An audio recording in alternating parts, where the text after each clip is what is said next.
Hey everyone, Chris here with more stories in cardboard. With today's video, I was inspired to do this because of some things that I've seen in the hobby that are just a little bit disheartening, and I kind of wanted to do a video talking a little bit about that, but also give you a little bit of a background about some of the things that kind of shaped me as a card collector for someone who's been collecting for 40 plus years. And if you're not familiar with the story, I first opened up packs of 1980 Topps football cards, and that was in December of 1980. And then just the next month, when I went back to school after Christmas break, I had taken some of those cards to school and were showing them to some of my friends. And there was someone in my class who they told me that their father had some old football cards. Now, at the time, I didn't think anything of it, and a few days later, they brought the cards to school, and they were predominantly 1956 Topps football cards. Now, the thing that was interesting to me right from the get-go is, first of all, they looked like they were ancient. I mean, they looked like they were antiques to me, and at the time, they were actually only 25 years old.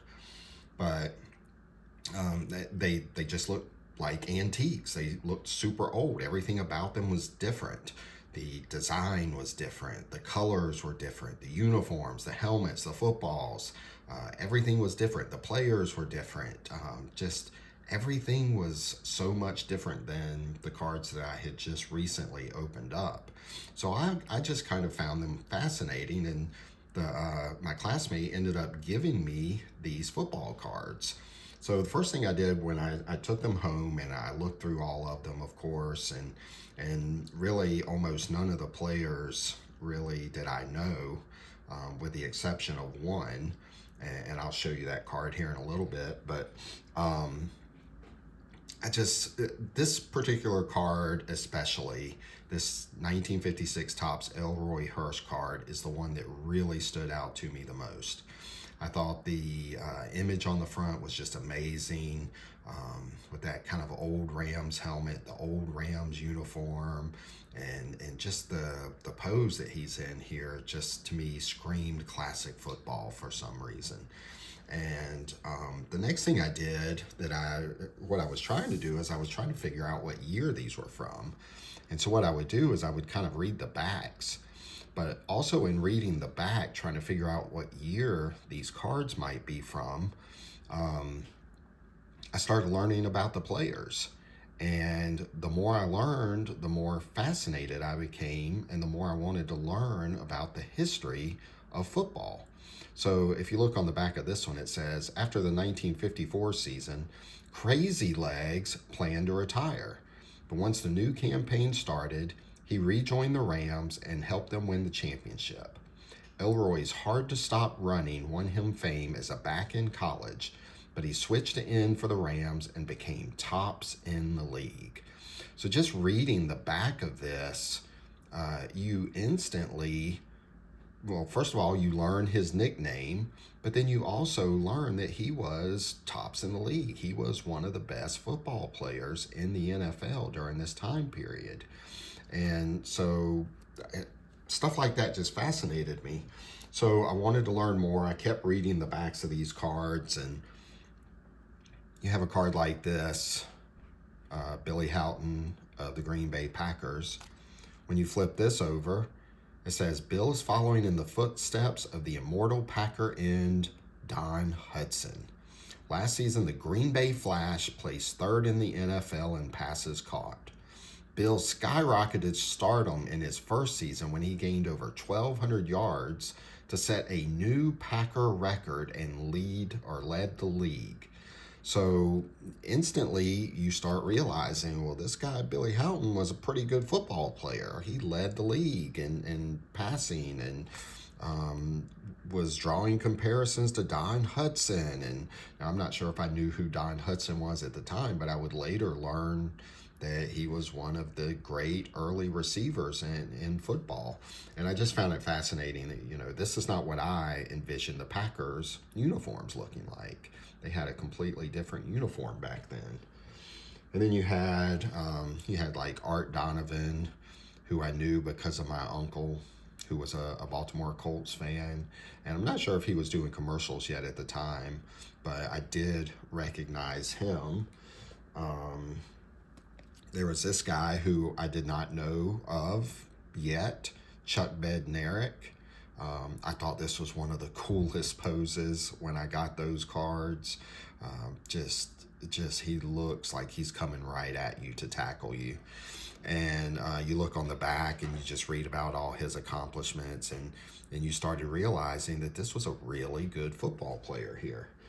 And then this card I found really fascinating because it's a team card of the Chicago Cardinals. And I'm thinking, Chicago Cardinals? Okay. I knew them as the St. Louis Cardinals at the time. So I'm starting to learn that, okay, NFL teams moved around. I had no idea. At this point, I really was not aware of that kind of thing. And you look at this card, Adrian Burke of the Eagles. You look on the back, and down there at the bottom, it says had a record for 7 touchdowns in a game. So instantly you start realizing, well, wow, that's incredible. And you start learning more and more about these players by reading the backs. And this was another player that I had heard of, Ernie Stautner, and I heard of him because he was currently at the time a defensive coach for the Dallas Cowboys, who I was a fan of. So I recognized the name, and I thought that was just the coolest thing in the world, that I had a football card in his playing days of a guy that coached the Dallas Cowboys. So for me, I was just always fascinated with learning about players, learning the history, learning about their accomplishments. I wanted to research them and wanted to learn more. I was someone who was always interested in vintage cards right from the very beginning. And then literally just a month later, I was at the flea market with my dad. We used to go to the flea market every weekend. And I saw my first vintage baseball card dealer and bought my first vintage baseball card from him, which was a 1959 Topps Yogi Berra. And of course, I read that back and learned more about Yogi Berra. And because, we were very limited back then in our resources for learning about players. We didn't have the internet to look up this information. We had to read newspapers, we had to read magazines, we had to listen to things on TV during games, and encyclopedias, books, and backs of sports cards and things like that. So it was a different way that we had to learn back then. And I think that's something that's kind of missing in today's hobby. I don't think there's enough people that take an interest in really researching players and learning about them and finding it fascinating like I did.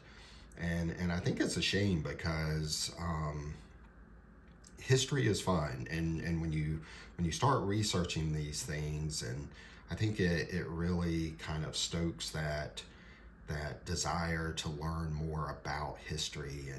And for me, it really formulated the way I collect, because I find myself being attracted to cards that are historical, or as my channel name says, cards that have a story. And it's something that has really shaped the way I collect for the last 43 years. And it's interesting how today it seems like more people are attracted to the hobby because of money. And I think it's taking things down a wrong road. I mean, money has been an aspect in the hobby going back even to the very beginning of the organized hobby. Money was a part of it, but to me, it doesn't seem like there are enough collectors. And by that, I mean people who are actually building a collection where they desire to get the card, not because they can flip it for a profit in a couple of months, but because they desire to have the card, because they are building a collection that reflects who they are, and a collection that reflects the passion that they have for the hobby. And yeah, I really hope that that's something that will change. I'm not sure if it will. I think it's disappointing when you see young kids that their thing is instantly they think about what a card is worth, and there's more to it than money. And I kind of wish that people would value these cards as more than what they're worth, but the story that they tell and the history that they tell, or the connection you have to a certain player or a set or something like that. I hope it changes. We'll see. No one knows where the hobby's going. But I appreciate you checking in with this, and I hope you enjoyed this video and kind of get an idea about kind of what makes me tick as a collector. I appreciate you watching. I hope everyone has a happy new year, and we will talk to you later.